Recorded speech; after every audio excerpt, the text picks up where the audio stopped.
دا یو اصلاحي کلام دی، عنوان یې دی ثواب.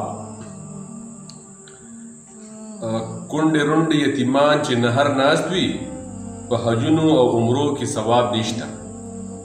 کونډې رونډې یتیمان چې نهر ناست وي، په حجونو او عمرو کې ثواب نشته. او چې تر څو د خپل عمل سم کړي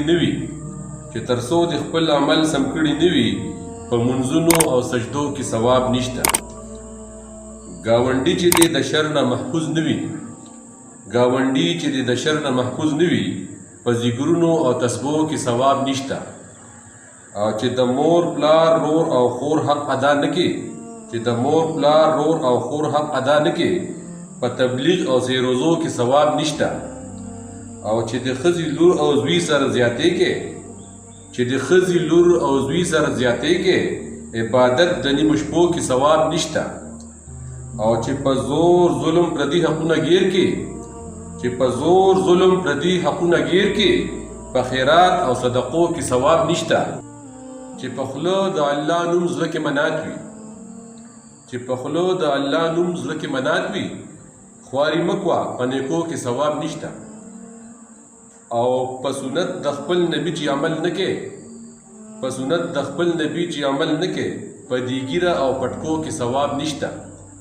او چې په خوله دی وي یوه په زړه کې بله، په الله الله کوو کې ثواب نشته. او چې نمود او نمایش پکې مقصود وي، بیا د مونځ په اوږدېدو کې ثواب نشته. او چې مطلب دی پسمانده ته ځان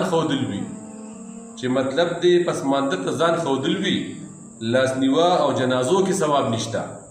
او چې چغلې غیبت دروغ نوا نوړې، د خطیب په اورېدو کې ثواب نشته. او چې د زړه او شکل سمې ورسره نخوري، د قرآن حفظ کېدو کې ثواب نشته. او د اخري کړی ده چې قاضي وایي چې علم وي او عمل نه وي، داسې علم زده کېدو کې ثواب نشته.